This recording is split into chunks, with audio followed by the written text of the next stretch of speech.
Hi friends, good morning good morning good morning, very very good morning to all of you. नमस्कार, जोहार, आदाब, सत श्री अकाल। आप लोगों का बहुत बहुत स्वागत है झारखंड एजुकेशन हब में।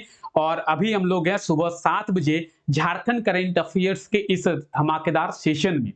इस क्लास में हम लोग झारखंड के पुराने करंट अफेयर्स का रिवीजन करते हैं। झारखंड के वो करंट अफेयर्स जो हमारे लिए इंपॉर्टेंट हैं और आने वाले एग्जामों में पूछे जाने की पूरी पूरी पॉसिबिलिटी बनती है, उन करंट अफेयर्स का इस क्लास में हम लोग रिवीजन करते हैं और प्रॉपर डिटेल में हर एक करंट अफेयर के बारे में समझते हैं। हालांकि इन सभी करंट अफेयर्स के बारे में ऑलरेडी हम लोग देख चुके हैं, लेकिन इंपॉर्टेंट है और आने वाले एग्जामों में पूछा जा सकता है, इसीलिए यहां पे हम लोग रिवीजन करने वाले हैं। तो चलिए क्लास को शुरू करते हैं। क्लास का पीडीएफ आप सभी को पता है टेलीग्राम चैनल पे मिलता है। तो अभी तक आप में से ऐसे जितने भी लोग हैं जो हमारे टेलीग्राम चैनल के साथ नहीं जुड़े हैं, टेलीग्राम चैनल के साथ जुड़ जाएं, ठीक है। डिस्क्रिप्शन में लिंक मिल जाएगा। आज का हमारा पहला करंट अफेयर का क्वेश्चन है कि अंतरराष्ट्रीय खिलाड़ी रणधीर सिंह का निधन हो गया है, वह किस खेल से संबंधित थे। अंतरराष्ट्रीय खिलाड़ी रणधीर सिंह का निधन हो गया है, वो किस खेल से संबंधित थे। तो रणधीर सिंह एक क्रिकेट खिलाड़ी थे। इनका अभी रिसेंटली जो है वो निधन हो गया है। झारखंड के अंतरराष्ट्रीय खिलाड़ी थे, किस खेल से संबंधित थे, क्रिकेट से। यानी option A will be right answer, आप लोग देख सकते हैं, ठीक है। अब आपको जो बातें कही गई है वो सभी बातें आपको यहाँ पे रिटन फॉर्मेट में देखने को मिलेगा। और इनके उम्र की बात करेंगे, 66 वर्ष इनका उम्र था। अंतरराष्ट्रीय खिलाड़ी रणधीर सिंह, तो ये आप देख रहे हैं रणधीर सिंह, और ये जो है झारखंड के एक क्रिकेट खिलाड़ी थे, ठीक है। इनका भी रिसेंटली 66 वर्ष की उम्र में निधन हो गया है। अब आइए, झारखंड के किस जिले से खुदाई से कई पुरानी मूर्तियां जो है वो मिली है। झारखंड के किस जिले में खुदाई की गई जहां पे कई पुरानी मूर्तियां मिली थी। देखिए, geological survey of India, GSI के नाम से हम लोग जिसे जानते हैं, geological survey of India. Geological survey of India के द्वारा झारखंड के देवघर जिले में खुदाई की गई। जब जियोलॉजिकल सर्वे ऑफ इंडिया के द्वारा देवघर जिले में खुदाई की गई तो कई पुरानी मूर्तियां जो है देवघर जिले से मिली है। यानी ऑप्शन की बात करें, ऑप्शन डी इसका बिल्कुल सही आंसर हो जाएगा। और ऐसा कहा जा रहा है जियोलॉजिकल सर्वे ऑफ इंडिया के द्वारा कि ये जो मूर्तियां मिली है देवघर जिले से, ये बौद्ध कालीन मूर्तियां यानी बौद्ध काल की मूर्तियां हैं।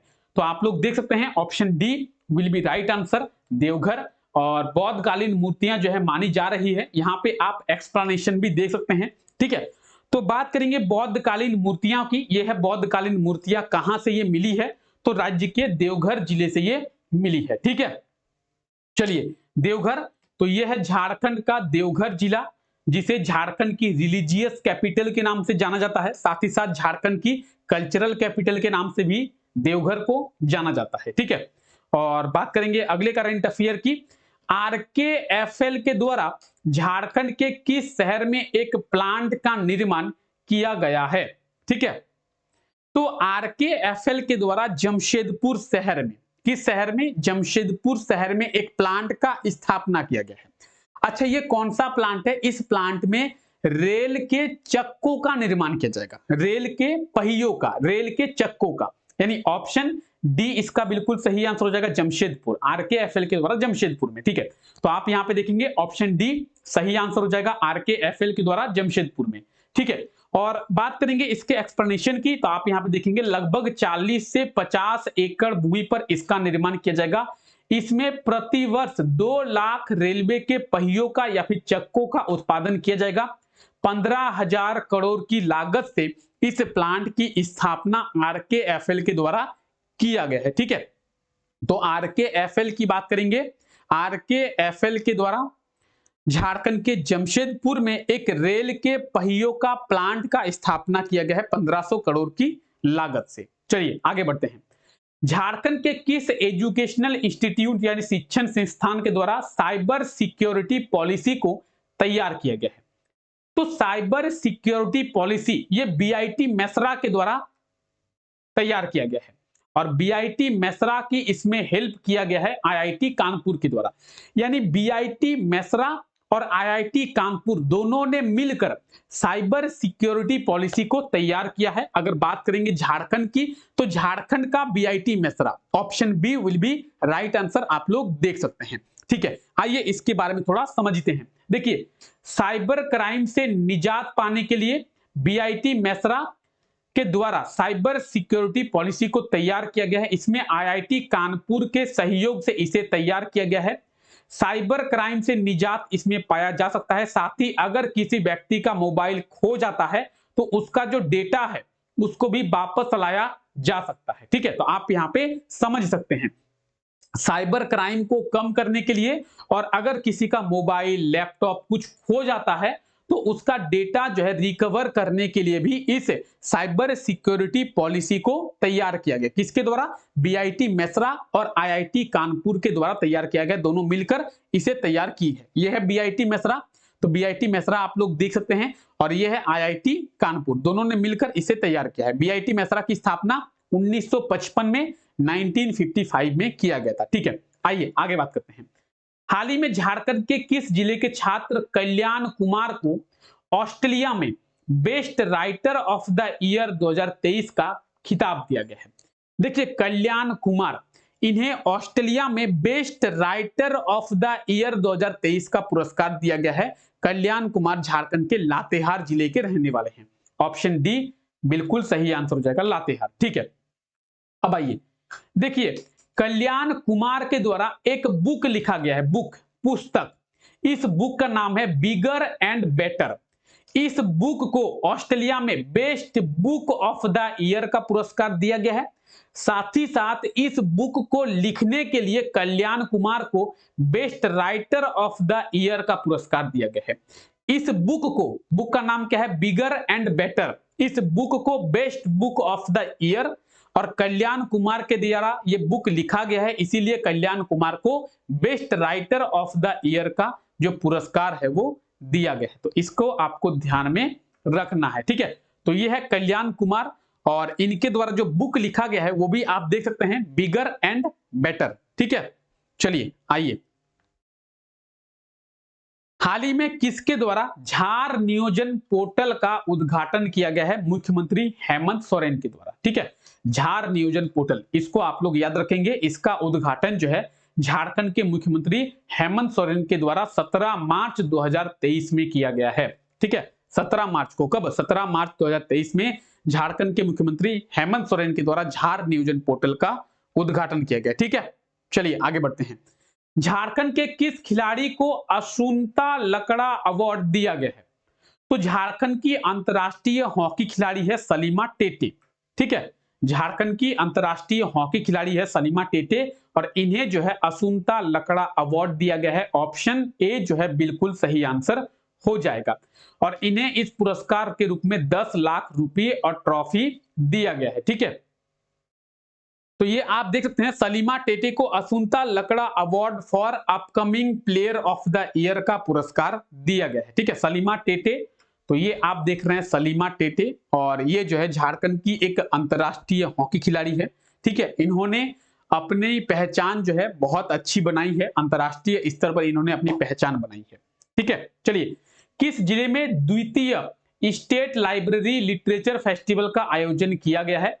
तो द्वितीय स्टेट लाइब्रेरी लिटरेचर फेस्टिवल कहां पे? तो दुमका में। कहां पे? दुमका में। Option C will be right answer. Second state library literature festival आप लोग देख पाएंगे, second state library literature festival कहां पे? दुमका में, 18 से 19 मार्च तक। ठीक है, याद रखें इसे। चलिए आगे बात करते हैं, दुमका में। आइए, झारखंड के कितने छात्रों को मरांग गोमके जयपाल सिंह मुंडा छात्रवृत्ति योजना के तहत 2023-24 में छात्रवृत्ति दिया गया? देखिए, झारखंड सरकार के द्वारा एक स्कॉलरशिप स्कीम जो है वो चलाई जाती है, उसके बारे में आपको पता होना चाहिए। झारखंड सरकार के द्वारा मरांग गोमके जयपाल सिंह मुंडा स्कॉलरशिप स्कीम जो है वो चलाई जाती है। इस स्कॉलरशिप स्कीम के तहत झारखंड के छात्रों को विदेश में पढ़ने के लिए भेजा जाता है।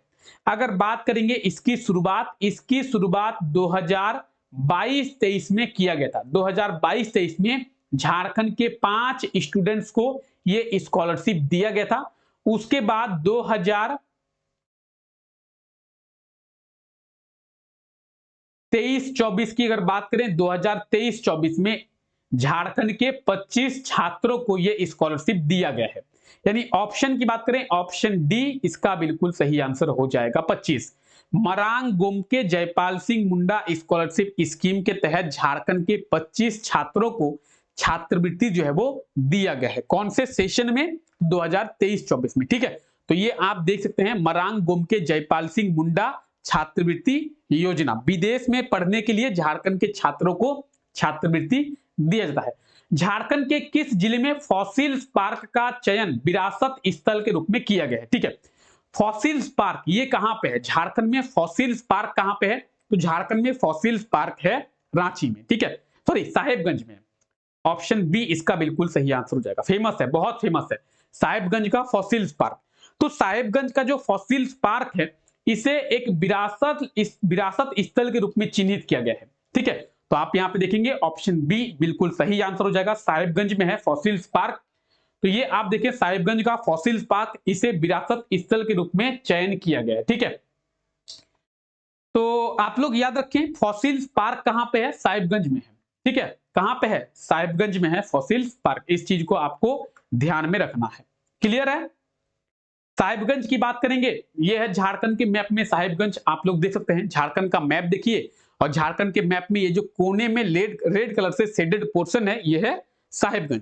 अगर बात करेंगे साहेबगंज की, तो झारखंड में केवल एक जिले से गंगा नदी बहती है, तो वो है साहेबगंज। झारखंड में केवल साहेबगंज जिले में ही गंगा नदी बहती है। साथ ही साथ साहेबगंज जिले में वाटर बोट एम्बुलेंस की शुरुआत भी किया गया था। ठीक है, आगे हम लोग जब रिवीजन करेंगे तो आगे हम लोग देखेंगे कि वाटर बोट एम्बुलेंस की शुरुआत साहेबगंज जिले में किया गया है। ठीक है, तो इस चीज को भी आपको ध्यान में रखना है। क्लियर है? सभी को क्लियर हो गया? सभी करंट अफेयर्स आपको समझ में आ गया? चलिए, आई होप सो कि आप लोगों को सभी करंट अफेयर्स समझ में आ गया होगा। तो चलिए फिलहाल आज के लिए क्लास को यहीं तक रखते हैं। आप सभी लोगों का बहुत बहुत शुक्रिया इस क्लास का हिस्सा बनने के लिए। मिलते हैं आप लोगों से नेक्स्ट क्लास में, तब तक के लिए टेक केयर, बाय बाय।